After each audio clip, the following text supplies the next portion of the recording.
आपल्याला सुंदर असा लाल भोपळा मिळाला आहे. त्याच्यापासून मी तुम्हाला पोळ्या करून दाखवणार आहे.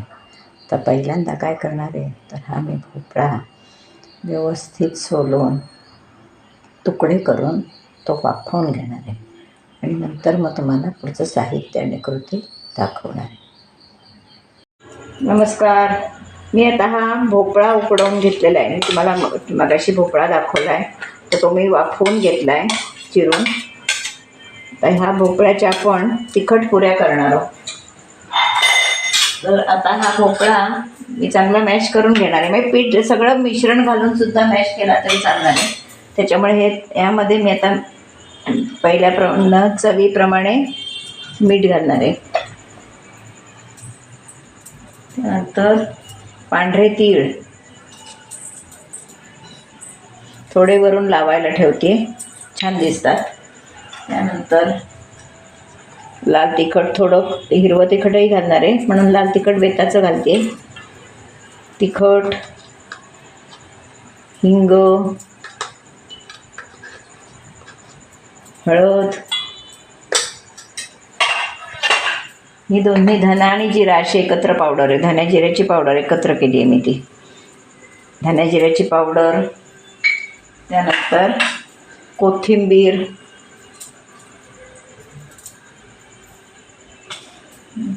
ओलं तिखट घालणार आहे, थोडं ओलं तिखट घालणार आहे. अगदी थोडं तांदळाचं पीठ घालणार आहे चुरचुरीतपणा येण्यासाठी.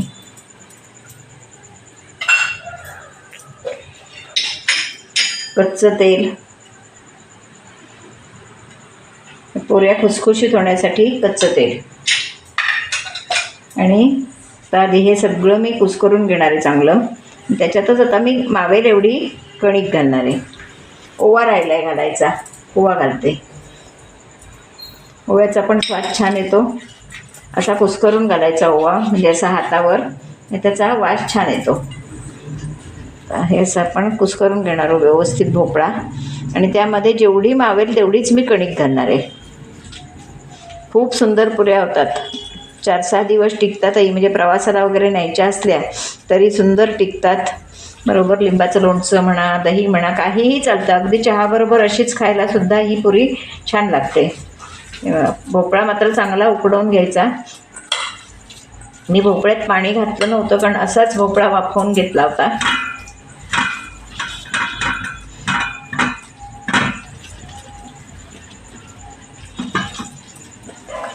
आता आपलं हे सगळं मिश्रण व्यवस्थित तयार झालेलं आहे.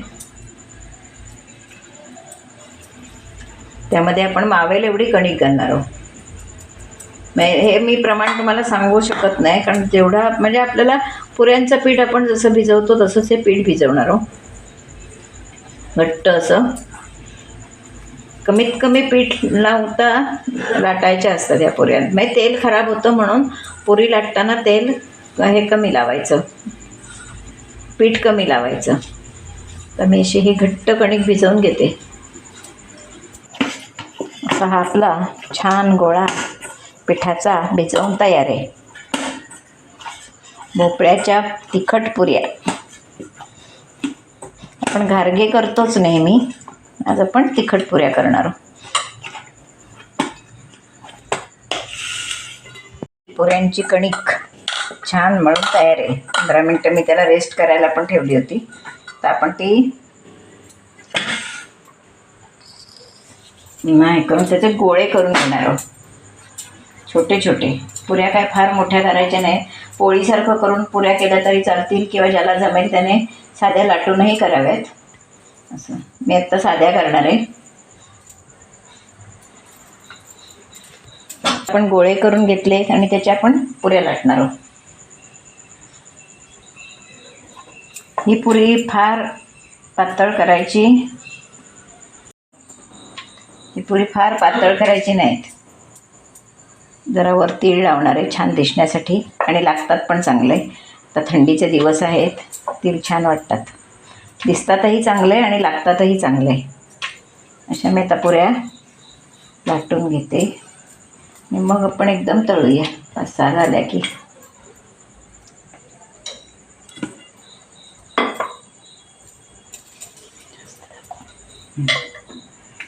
दुसरी पुरी लाटूया.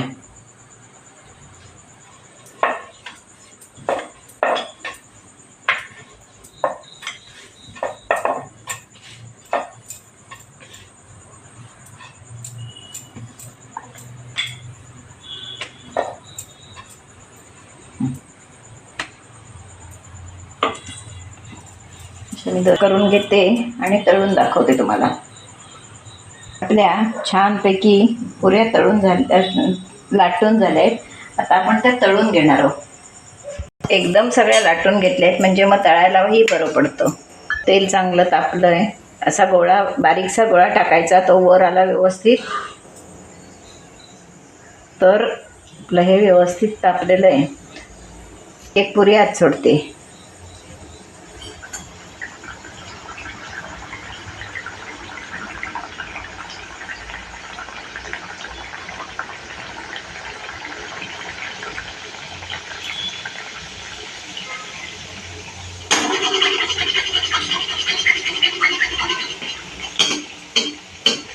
तेल कमी ठेवू.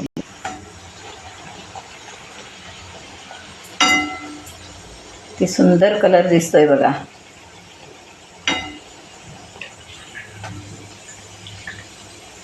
जितका कलर चांगला दिसतोय तितकीच ती चवीलाही छान लागणार आहे. मुलं भोपळा खात नाहीत, मग अशा वेळी असं काहीतरी केलं की नक्की आवडीनं खातात. बऱ्याच जणांना भोपळा आवडत नाही, पण असं काहीतरी केलं की नक्की पोटात जातं.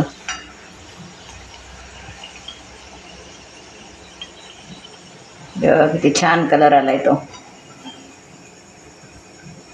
ही मात्र पुरी एकदम पातळ करायची नसते, थोडी जाडच ठेवायची.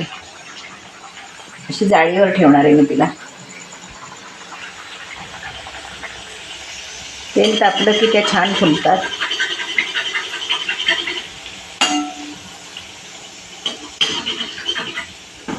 हे बघा कशी फुलते ती व्यवस्थित, मस्त गरगरीत. एकदा तेल तापलं की व्यवस्थित त्या छानपैकी फुलतात. एका बाजूनं परतून घ्यायची व्यवस्थित, जास्त वेळा परतायच्या नाहीत पुऱ्या. एका बाजूला पूर्ण तळून घेतली की दुसऱ्या बाजूला टाकायची, परतून टाकायची. ती व्यवस्थित असा तांबूस कलर आला पाहिजे छानपैकी. किती सुंदर कलर आला आहे बघा. थोडंच करायचं आहे म्हणून मी तेलही थोडंच ठेवलं आहे. किती सुंदर दिसते बघा पुरी.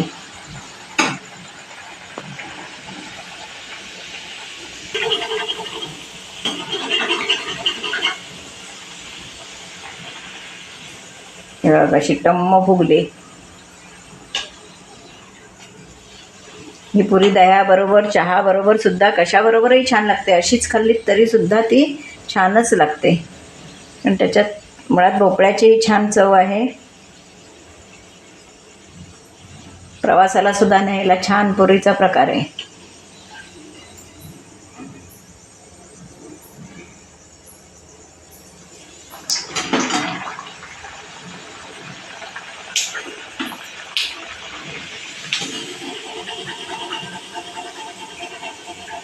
त्या बघा किती सुंदर अशा आपल्या पुऱ्या तयार आहेत.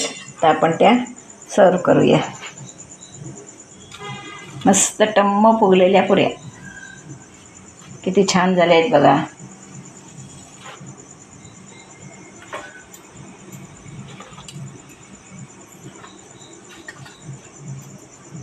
तिखट पुऱ्या, खमंग खुसखुशीत अशा तिखट पुऱ्या खाण्यासाठी तयार आहेत. त्या दह्याबरोबर छान लागतात, चहाबरोबर चांगल्या लागतात. अगदी नुसती खाल्ली तरीही छान लागते.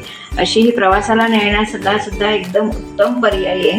आता ही मी पुरी कशी केली, म्हणजे भोपळा उकडवून घेतला, चिरला भोपळा उकडवून घेतला, आणखीन त्याच्यात काय काय साहित्य घातलं, कसं पीठ मळून घेतलं, हा माझा व्हिडिओ तुम्ही पहिल्यापासून शेवटपर्यंत बघा. आणि माझा व्हिडिओ जर तुम्हाला आवडला तर लाईक करा, शेअर करा, सबस्क्राईब करा, बेल आयकॉन बटन दाबायला विसरू नका. धन्यवाद.